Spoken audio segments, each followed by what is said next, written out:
तो वो केवल और केवल प्रभु हैं। वे निष्कपट प्यार करते हैं, कपट नहीं रखते।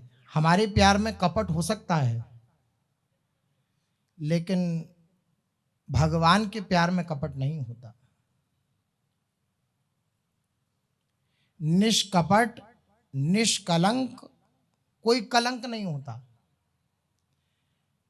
ये भक्त और भगवान का प्यार ऐसा है कि इसमें कोई कलंक नहीं लगा सकता। ना कोई भक्त से कह सकता कि आपने भगवान की शरण ली तो आपको क्या प्राप्त हुआ, क्योंकि उसका रोम रोम बताता है कि उसको क्या प्राप्त हुआ। और भगवान से तो किसी की कुछ कहने की सामर्थ्य ही क्या है। भगवान जिसकी तरफ अपनी दृष्टि कर लें, क्या विश्व ब्रह्मांडों में कोई भी ताकत, कोई भी दैवी ताकत ऐसी भी है जो प्रभु को प्रश्न कर सके कि आपने इस पर दृष्टि क्यों करी? ये तो अधम था, ये तो पापी था, ये तो नीच था, आपने इसको क्यों स्वीकार किया? किसी की ताकत नहीं है कि भगवान से प्रश्न भी कर सके। निष्कलंक प्रेम है, कोई कलंक नहीं लगा सकता भक्त और भगवान के प्रेम में। कहीं ऐसा संबंध देखने को नहीं मिलता। सारे ब्रह्मांड जितने भी हैं, पहली बात तो पहुंच नहीं है वहां तक किसी की, लेकिन पहुंच हो भी तो खोज ले। कहीं भी ऐसा निष्कलंक प्रेम नहीं प्राप्त होगा, कहीं भी ऐसा निष्कपट प्रेम प्राप्त नहीं होगा। कपट युक्त प्रेम है, अधिकतर प्रायः सबका कपट से युक्त प्रेम है। कपट अर्थ क्या होता है? बाहर कुछ अंदर कुछ, कपट युक्त प्रेम। लेकिन जो सच्चा भक्त होता है उसका कपट युक्त प्रेम नहीं होता। वो जैसा अंदर से है वैसा प्रभु का है, जैसा बाहर से है वैसा प्रभु का है। क्योंकि अगर वो कपट करे, इसका अर्थ यह है कि भगवान के अंतर्यामी होने में उसे संशय है।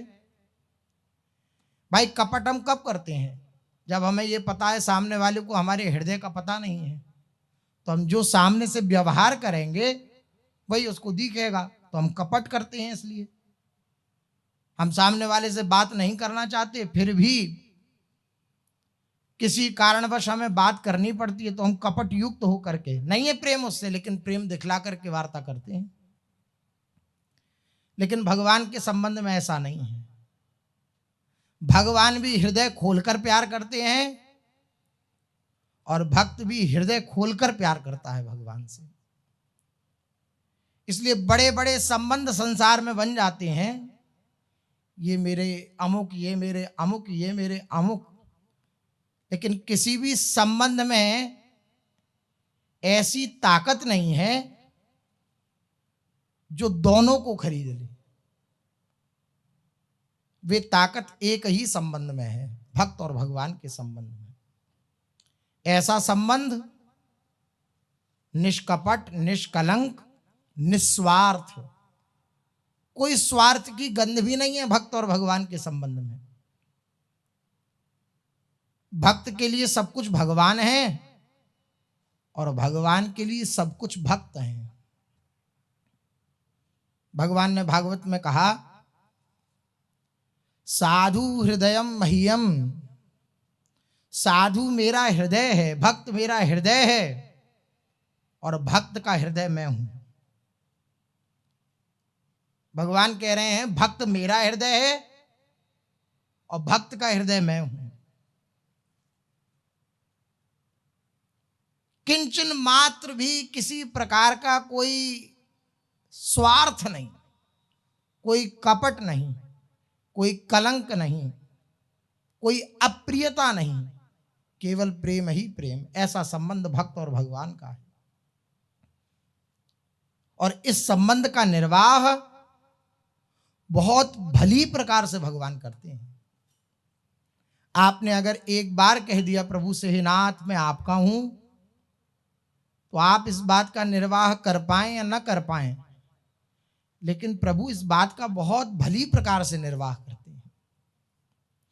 झूठे को भी कोई भगवान के शरणागत हो जाए तो करहूं सदा तिनकी रखवारी, जिम बालक राखे महतारी। ऐसा प्रभु का स्वभाव है। उनके स्वभाव को जो हृदय से स्वीकार कर लेता है वो भजन के बिना रह ही नहीं सकता। अगर हमारे जीवन में भजन नहीं है, भगवान की स्मृति नहीं है, चाहे नाम रूप से, चाहे वाणी रूप से, चाहे चिंतन रूप से, जिस भी प्रकार से, अगर हमारे हृदय में भगवान की स्मृति याद नहीं है, इसका अर्थ यह है कि भगवान से अधिक हमें कोई प्यारा है, भगवान से अधिक कोई हमें प्यारा लग रहा है। चाहे वो कोई व्यक्ति हो, चाहे कोई वो स्थान हो, चाहे कोई वो परिस्थिति हो, चाहे कोई भी हो, भगवान से अधिक हमें प्यारा लग रहा है। इसका अर्थ यह है। और भगवान के सिवा अगर कोई प्यारा नहीं लग रहा तो उसकी पहचान है क्या? अखंड स्मृति। एक क्षण भी ऐसा नहीं होगा जब अपने प्यारे के स्मरण के बिना रहा जा सके। अखंड स्मृति, इतना प्यारा और उनको हम भूल जाएं। कोई बालक अगर बढ़िया दृश्य को देख रहा हो टीवी पे और उसके चिंतन को आपको हटाना हो वहां से, अगर उसको वो प्रिय लग रहा हो, वहां से हटाएंगे तो वो रोना चालू कर देगा। कर देगा कि नहीं कर देगा? कि मेरे को ये प्रिय लग रहा था और तुमने यहां से मुझे हटा दिया। और उससे अधिक प्रिय वस्तु कोई उसे दिखलाई जाए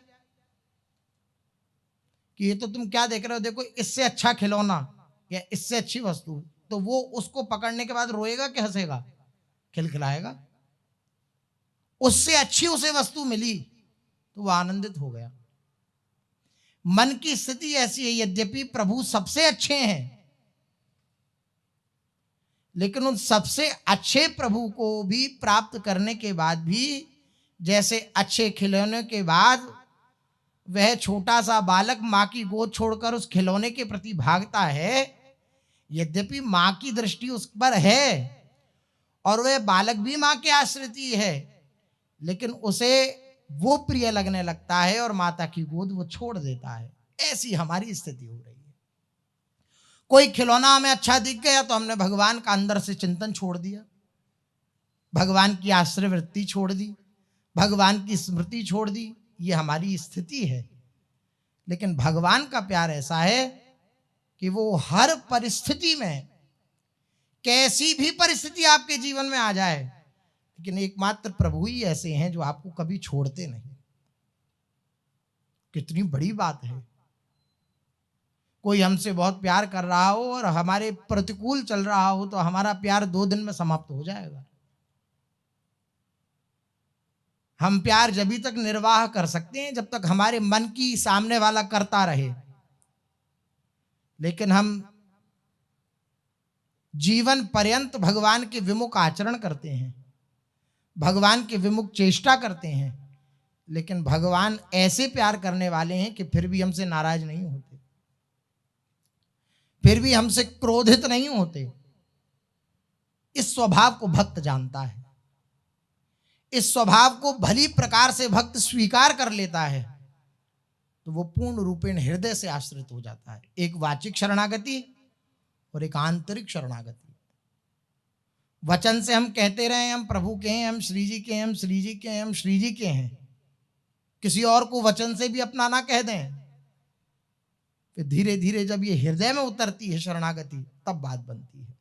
तब इस शरणागति का सुख अनुभव होता है, तब संबंध दृढ़ होता है। और जब संबंध दृढ़ हो जाता है, जो संबंध है पहले से, संसार के साथ संबंध न कभी था, न है, न रहेगा, लेकिन दृढ़ता के साथ हमने उस संबंध को स्वीकार कर रखा है तो हमें क्लेश उठाना पड़ रहा है। और भगवान के साथ संबंध है, था और रहेगा, लेकिन संबंध को हृदय से स्वीकार नहीं किया तो हमें क्लेश उठाना पड़ रहा है। इस संबंध को हृदय से स्वीकार कर लें जो है, तो हृदय आनंदित हो उठेगा, किसी की कोई आकांक्षा नहीं रह जाएगी। हजारों बार सुनने के बाद भी हृदय में कहीं ना कहीं ये बात बनी रहती है कि अमुक व्यक्ति से मुझे प्यार मिलना चाहिए, अमुक व्यक्ति से मुझे कठोर वचन नहीं मिलने चाहिए, अमुक व्यक्ति के द्वारा मुझे इस प्रकार का अनुकूल आचरण मिलना ही चाहिए। हजार बार सुनने के बाद भी कि संसार स्वार्थपूर्ण है, यहाँ कोई प्यार करने वाला नहीं, भगवान केवल प्यार करते हैं, फिर भी आस की पास नहीं तोड़ी जानी। ये अंतर की आशा, इसको तोड़ पाना कठिन होता है। यही विलंब है भगवत प्राप्ति में, वरना सीधे स्वीकृति हो जाए। नहीं है कोई भगवान के सिवाय प्यार करने वाला, तो अगर कोई प्यार नहीं करता, कोई प्रेम नहीं करता, कोई प्रेम से हमसे वार्ता नहीं करता, तो इसमें कोई आश्चर्य नहीं होना चाहिए। है ही नहीं स्वभाव संसार का। जो स्वभाव संसार का है ही नहीं, जो लक्षण संसार का है ही नहीं, वो हम प्राप्त करने की चेष्टा करें तो ऐसा ही है मानो रेगिस्तान में जल खोजना, नहीं मिल सकता। इसी तरह संसार में हमें प्रेम नहीं मिल सकता, और भगवान प्रेम समुद्र है। केवल मूर्खता नहीं, महामूढ़ता है।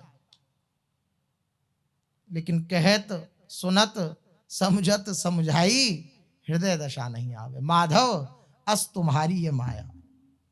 तुलसीदास जी कह रहे हैं, माधव आपकी ऐसी माया है, ये कहता भी हूं, सुनता भी हूं, सुनाता भी हूं, समझता भी हूं, समझा भी देता हूं, लेकिन हृदय में स्थिति नहीं आ पाती, हृदय दशा नहीं आवे, हृदय से स्वीकार नहीं हो पाता।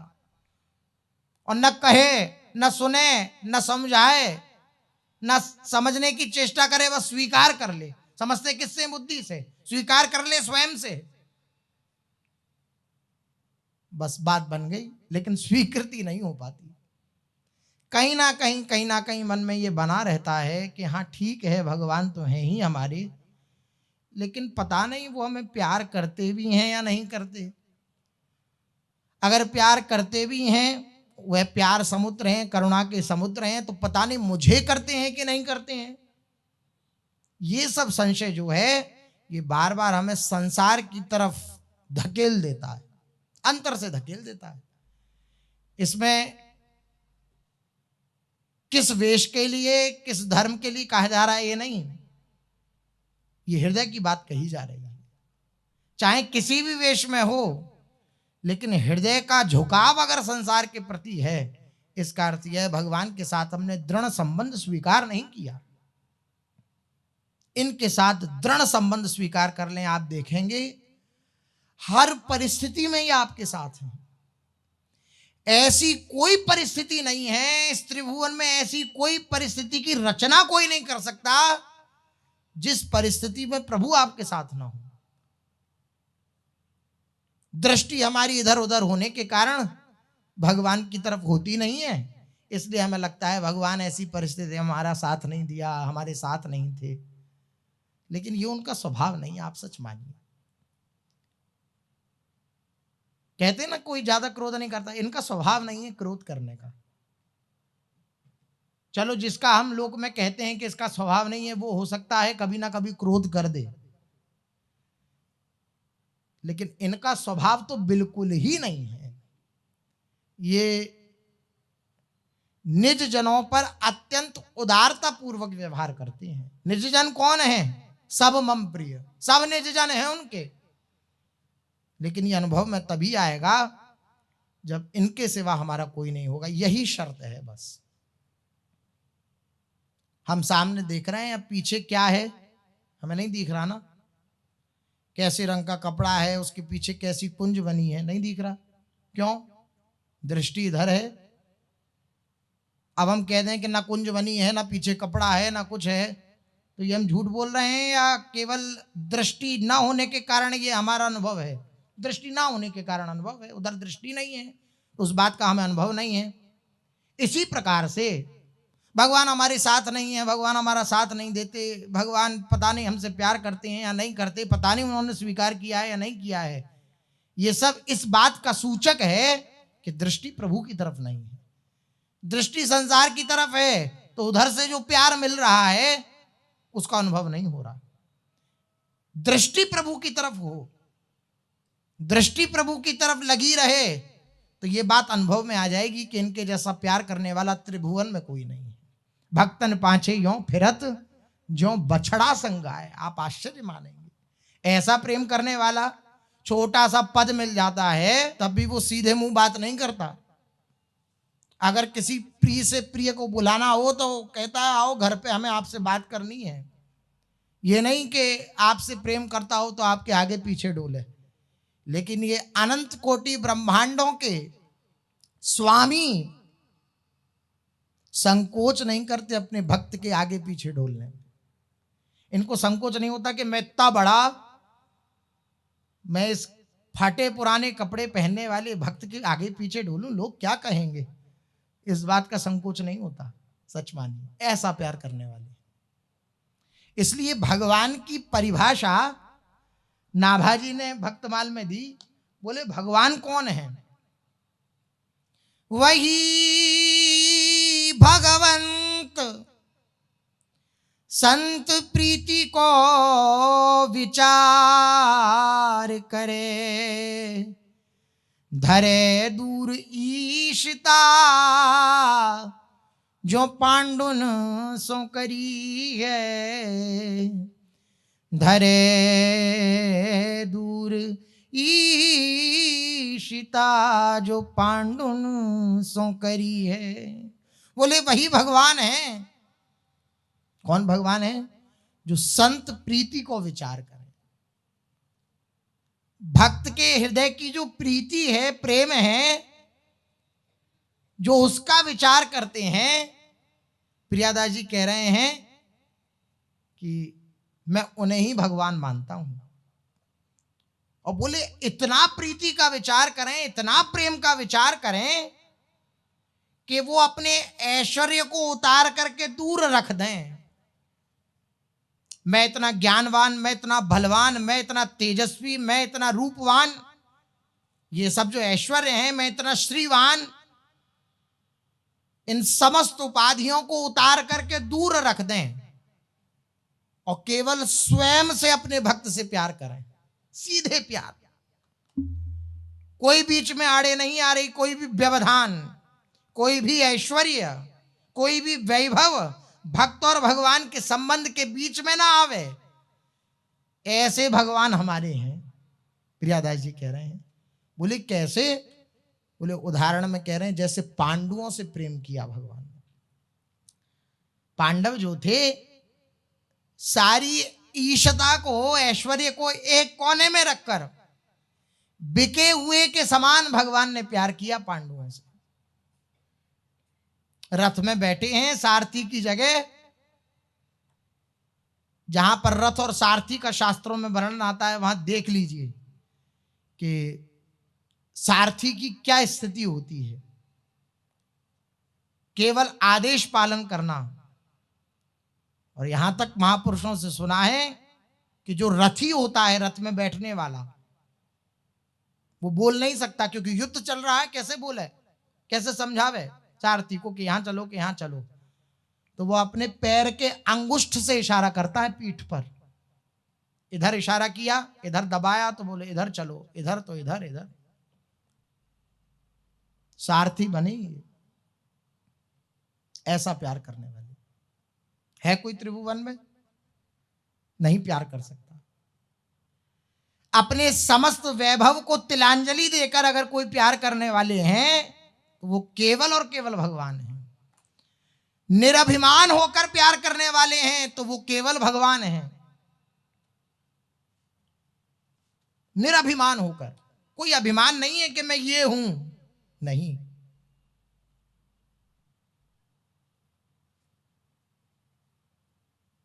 माधवदास, श्री माधवदास बाबा जी जगन्नाथपुरी में निवास करते हैं। कोई नहीं है उनका जगन्नाथ जी के सिवा। रात्रि का समय आया, ठंड का समय था, थर थर कांपने लगे ठंड के मारे, और जगन्नाथ जी का नाम स्मरण कर रहे हैं। कह नहीं रहे जगन्नाथ जी से मुझे ठंड लग रही है, कुछ व्यवस्था करो।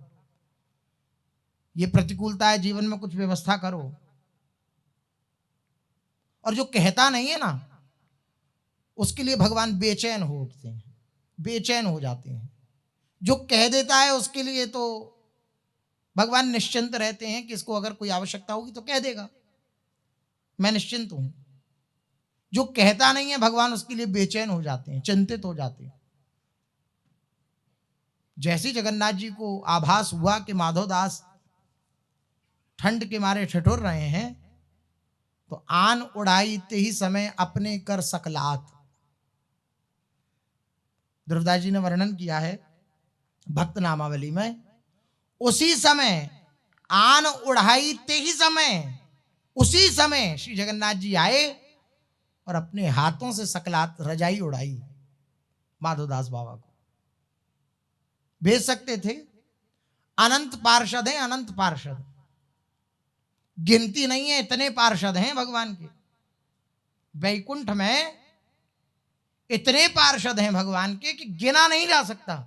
भेज सकते थे कि भाई लो रजाई हमारी प्रसादी है, माधवदास बाबा को उड़ाया, लेकिन नहीं, स्वयं गए, स्वयं उड़ाया।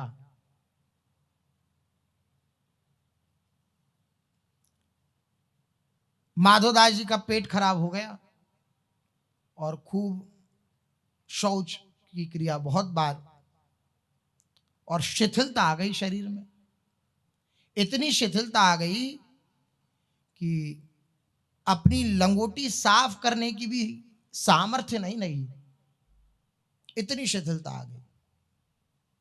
किसी को पास रखना पसंद नहीं करते माधवदास जी, नहीं, जगन्नाथ जी सब देख लेंगे, हमारे निकट कोई ना रहे।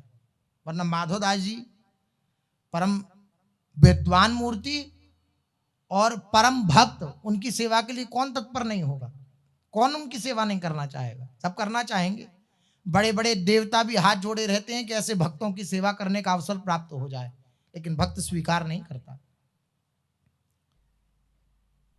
जब भक्त स्वीकार नहीं करता किसी को तो भगवान को आना पड़ता है।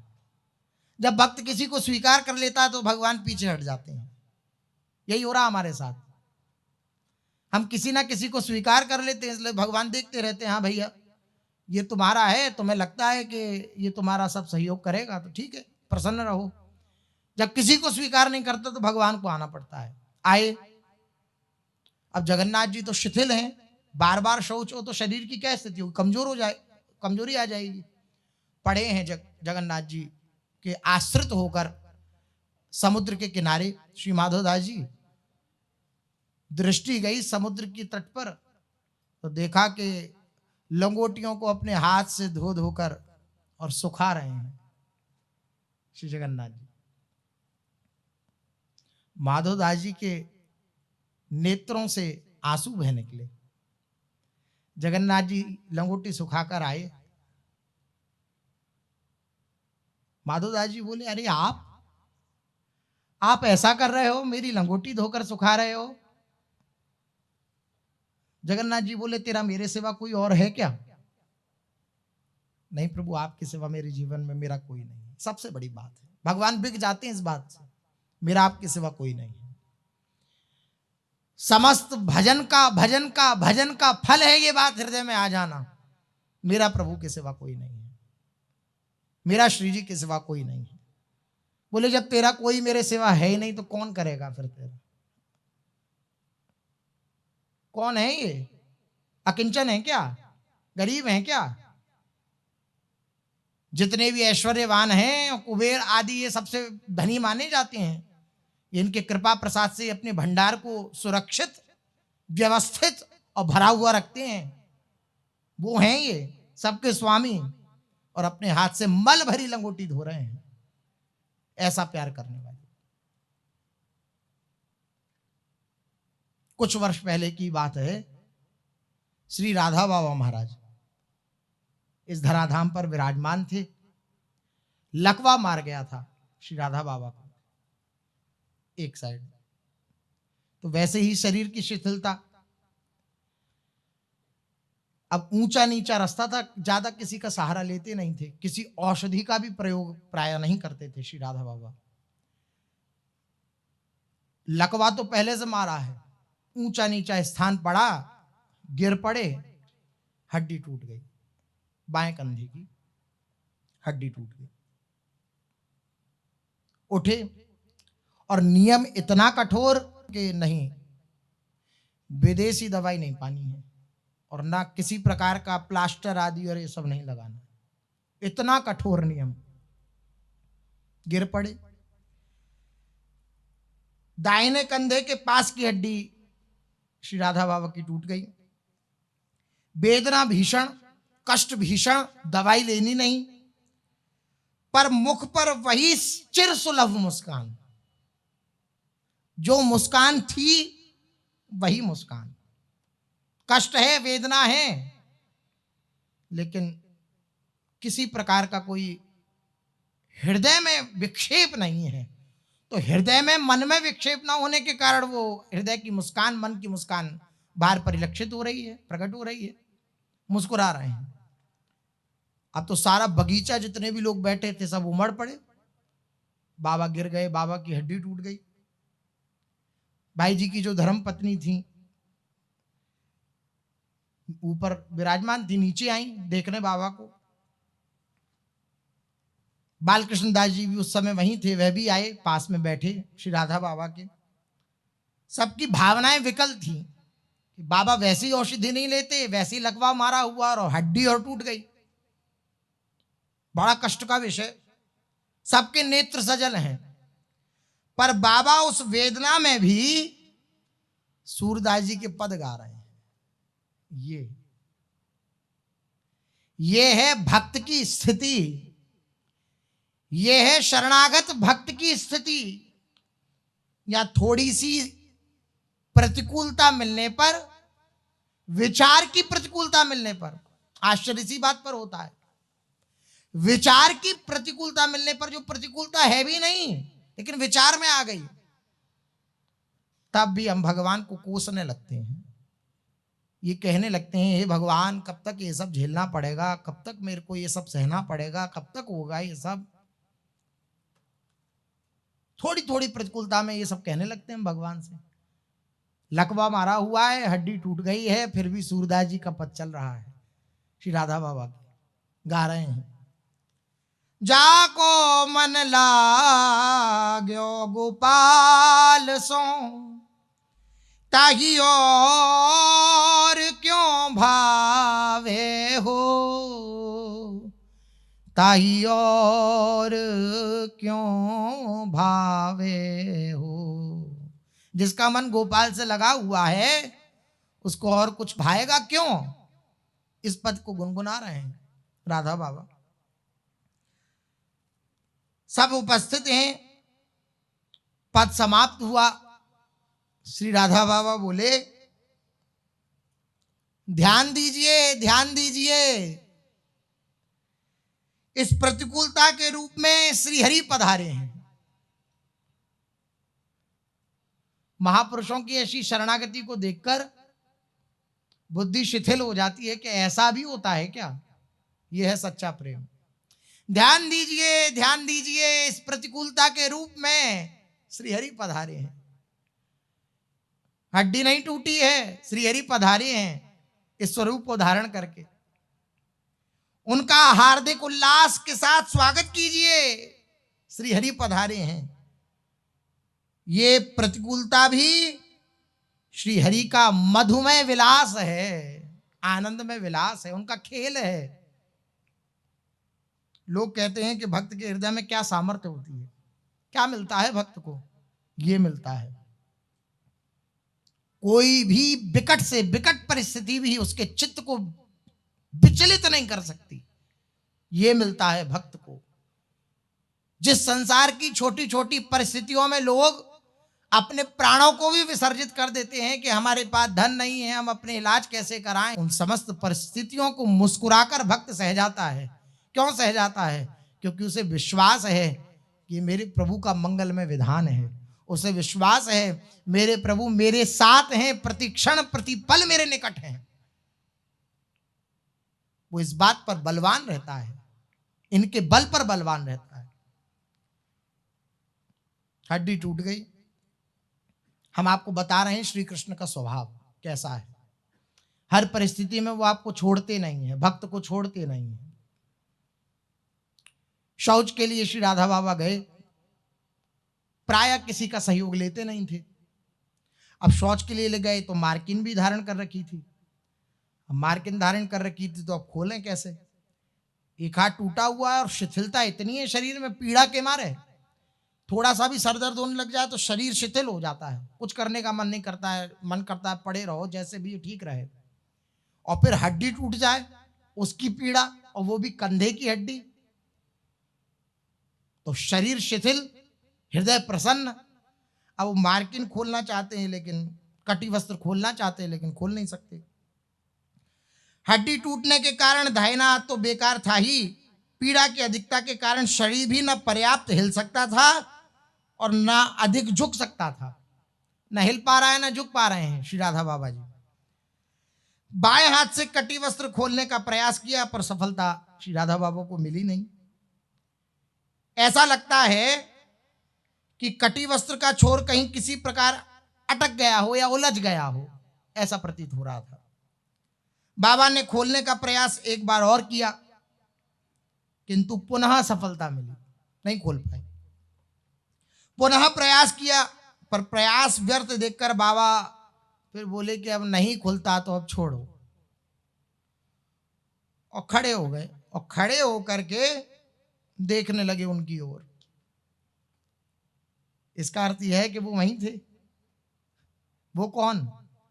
श्री हरि। वो देख रहे थे ये सब। बाबा ने देखा उनकी ओर, उन्होंने देखा इनकी ओर। आपस में दोनों नेत्र मिलाए हुए हैं, किसी को कुछ भान नहीं है।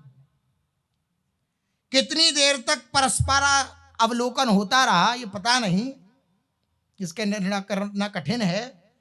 पर जब उधर से ध्यान हटा बाबा का, दृष्टि मिलाए हुए जो थे बाबा, उधर से ध्यान हटा तो देखा कटी वस्त्र खुला हुआ है। जैसी कटी वस्त्र को देखा राधा बाबा ने, प्यार भर गया श्री हरि के प्रति। वो बोले, श्री कृष्ण तुम्हारे अतिरिक्त मेरा है कौन? कोई नहीं है। तुम्हारे अतिरिक्त मुझसे प्यार करने वाला है कौन? कोई नहीं। क्या तुम यह सब भी करते हो? किसी का कटी वस्त्र भी खोल देते हो क्या? उसे पीड़ा हो रही हो तो तुम ये भी करते हो? सच है, तुमको कोई भी कार्य करने में संकोच नहीं होता, ऐसा प्यार करने वाले हैं। भीषण कष्ट है, किसी का सहयोग ना ले रहे हैं, ना चाहिए ना कोई दे रहा, तब प्रभु हैं निकट, और निकट रहकर इस प्रकार से प्यार कर रहे हैं अपने निज जन को। पता भी नहीं लगने दिया, कटी वस्त्र भी खुल गया। और फिर राधा बाबा कह रहे हैं कि हाँ तुम ही ऐसा प्यार कर सकते हो।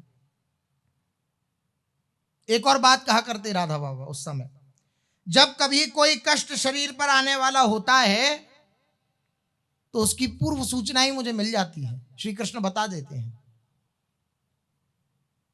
हृदय आराध्य से श्री कृष्ण से कोई बात अज्ञात नहीं रहती, वो सब बात बतला देते हैं। पर यह हड्डी टूटने की पूर्व सूचना श्री कृष्ण ने नहीं दी।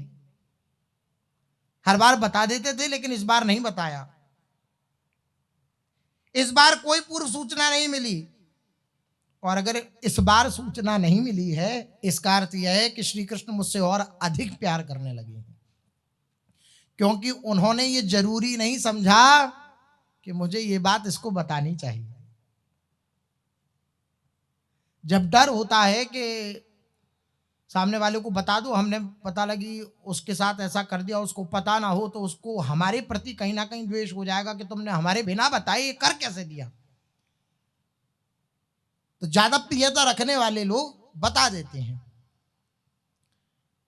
लेकिन जब अधिकतर प्रियता होती है तब ये बात प्रकट होती है। जिससे हम प्रेम कर रहे हैं उसके प्रति किंचन मात्र भी संशय नहीं है कि ये मेरे प्रतिकूल कुछ भी कर सकता है, इस बात का संशय नहीं है। वो जो कुछ करेगा मेरे अनुकूल करेगा। तो जब सामने वाले को प्रेमास्पद कोई अनुभव हो जाता है कि इसकी इस प्रकार से शरणागति है, तो बताना उचित नहीं समझते। राधा बाबा कहते सबकी सूचना देते थे वो, लेकिन ये हड्डी टूटने की नहीं दी। इसका अर्थ यह है कि वो मुझे हृदय से स्वीकार कर चुके हैं। हर प्रतिक्षण यही अनुभव होता है भक्त को। भक्त और भगवान का संबंध ये ऐसा संबंध है कि इसमें परस्पर प्रेम का आदान प्रदान होता ही रहता है और अनंत काल से अनंत काल तक निस्वार्थ, निरभिमान, निसंकोच प्रेम का आदान प्रदान होता रहता है। ऐसा प्रेम त्रिभुवन में ना कभी किसी को देखने को मिला न मिलेगा, जैसा प्रेम भक्त और भगवान के बीच में होता है। इसलिए अगर भगवान की प्राप्ति करना चाहते हैं तो ऐसे भक्तों की शरणागति स्वीकार कर लीजिए जिनसे भगवान ऐसा प्रेम करते हैं। उनके बच्चा बन जाइए, उनके हो जाइए, तो आप सच मानिए जैसा प्रेम भगवान भक्तों से करते हैं उससे भी अधिक प्रेम भगवान भक्तों के भक्तों से करते हैं। जैसे मूल से ज्यादा ब्याज प्यारी होती है, पूत से ज्यादा, पुत्र से ज्यादा पौत्र प्यारा होता है, इसी प्रकार भगवान को भक्त से ज्यादा भक्त का भक्त प्यारा होता है। ऐसे भक्तों के चरण पकड़ लिए जाएं तो भगवान उस उपासक को कभी छोड़ेंगे नहीं। हम सब इसलिए सौभाग्यशाली हैं, भाग्यवान हैं कि हमने लाडली जी की निज दासी की दासत्व को स्वीकार किया है, या ये कह लीजिए उन्होंने हमें स्वीकार किया है। उनका दासत्व हमें प्राप्त हुआ है। अब इस दासत्व में कलंक ना लगने पाए। इस दासत्व में कलंक लगने का अर्थ क्या है? अपनी स्वसुख की आकांक्षा, मेरे को सुख मिले, मुझे अनुकूलता मिले, ये दासत्व में कलंक है। दास कभी अपने सुख के विषय में विचार नहीं करता, वो केवल और केवल अपने स्वामी के सुख के विषय में विचार करता है।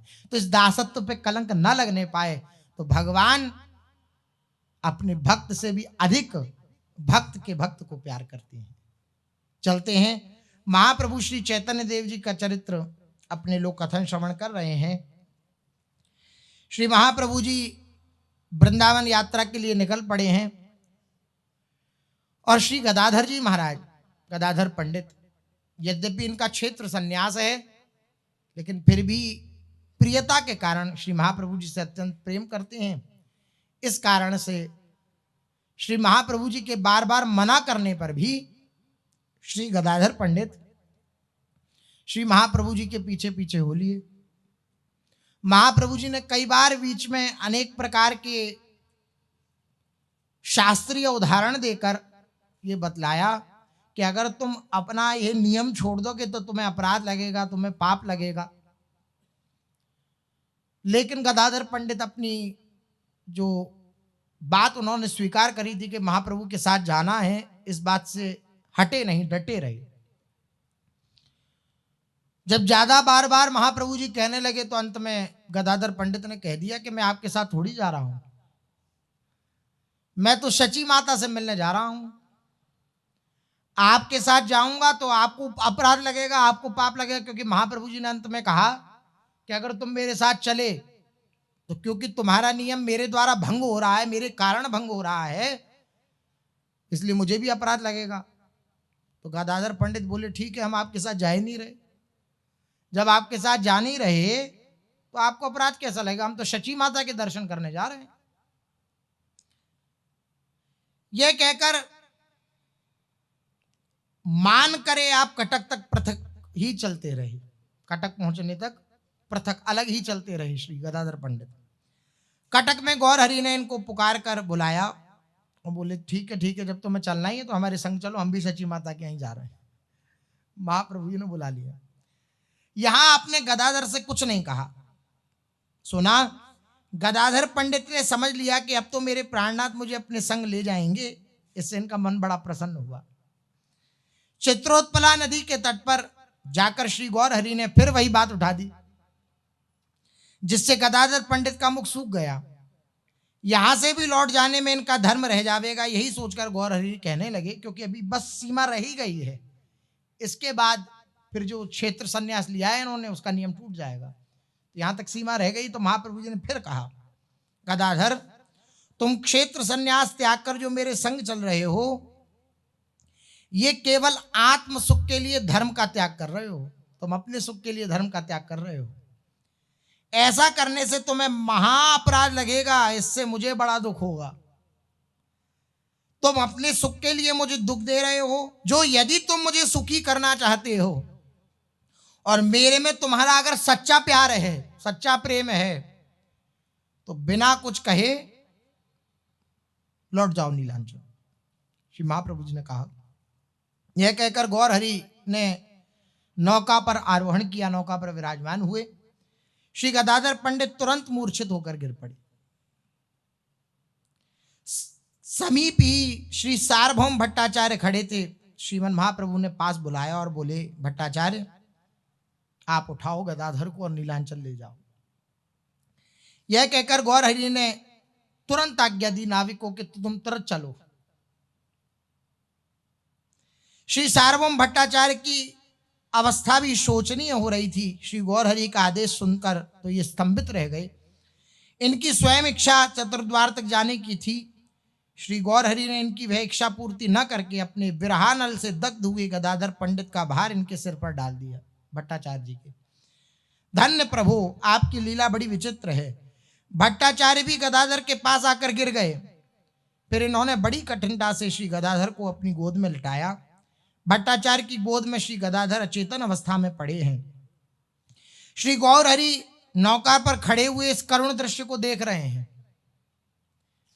और भीषण अश्रुपात श्री महाप्रभु जी कर रहे हैं। आंखों से आंसू बह रहे हैं महाप्रभु जी के।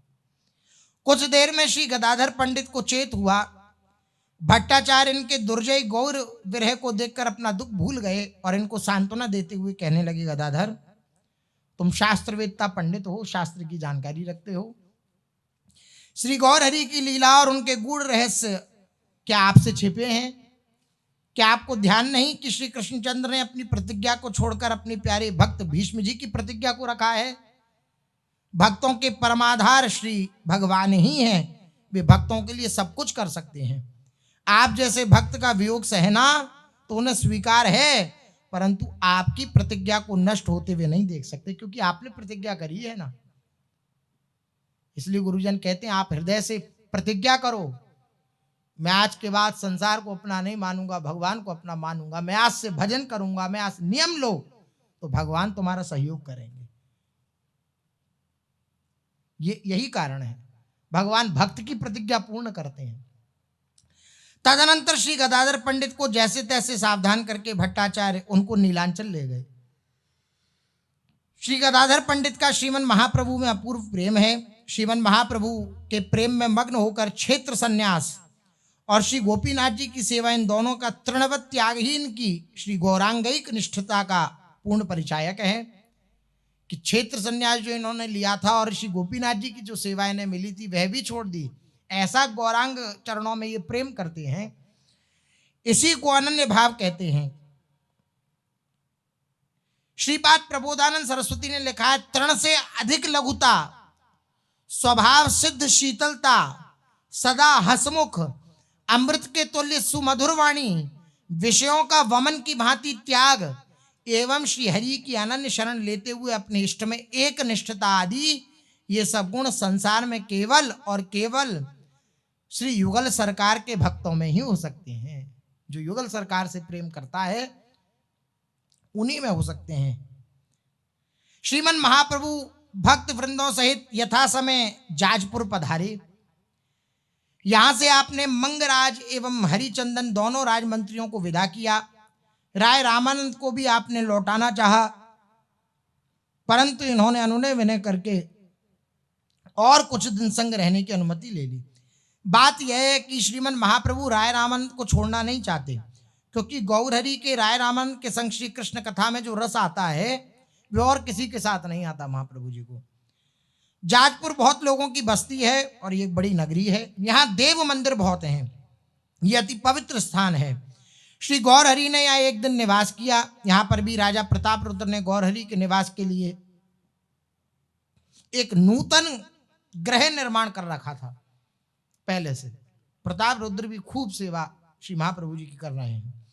भक्तगण के लिए प्रचुर परिमाण में भोजन का प्रबंध किया हुआ था। गौरहरि ने भक्तों के सहित तृप्ति पूर्वक प्रसाद पाया और विश्राम किया। जाजपुर में विशेषतया ब्राह्मणों की बस्ती है।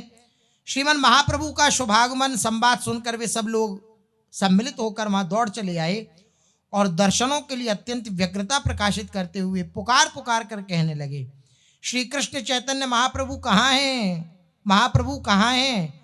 हम भी उनके दर्शन कर जन्म सार्थक करना चाहते हैं। यहाँ के रहने वाले ब्राह्मणों ने तब तक श्री गौरहरि के दर्शन नहीं किए थे, किंतु नाम मात्र सुना था। श्री रसिक शेखर श्री गौरहरि ने उन समस्त ब्रह्मर्षियों की परम प्रीति देखकर एक विचित्र लीला करी। इनकी प्रीति को देखकर पुरी गोस्वामी आपके संग थे। आपने उनकी ओर संकेत करते हुए कहा, भाइयों, ये ही श्री कृष्ण चैतन्य महाप्रभु हैं। पुरी महाराज जो थे उनकी तरफ संकेत करके यही कृष्ण चैतन्य महाप्रभु हैं। अब चैतन्य महाप्रभु के हृदय में भी लीला करने की सूझी। पुरी महाशय की तरफ दृष्टि करके और उनकी तरफ इशारा करके कहने लगे, जितने भी जन आए थे दर्शन करने के लिए, कि महाप्रभु कौन है? तो महाप्रभु कह रहे हैं, ये है महाप्रभु श्री कृष्ण चैतन्य। पुरी गोस्वामी को बड़ा जंजाल हो गया। अब तो सब लोग आगे बढ़ बढ़ कर उनको दंडवत प्रणाम करने लगे। अब महाप्रभु जी के सामने दंडवत प्रणाम हो बार बार। तब पुरी गोस्वामी उनको निवारण करते हुए कहने लगे, अरे भाई, ये तुम क्या कर रहे हो? जो तुम्हें बता रहे हैं ना, वही श्री कृष्ण चैतन्य महाप्रभु सचल जगन्नाथ श्री गौरहरि हैं। तुम सब लोग उनको प्रणाम करो। भक्ता अवतार गौरहरि पुरी गोस्वामी को प्रणाम करते हुए हंस के कहने लगे, देखो देखो, मैं भी तो इन्हें प्रणाम कर रहा हूं, ये देखो कैसी लीला कर रहे हैं अपने को छुपाने के लिए। आपस में ये प्रेम कलह हो रहा है। इस प्रेम कलह की समाप्ति कहाँ हुई, सुशेष चर्चा आगे। श्री राधा वल्लभ लाल की।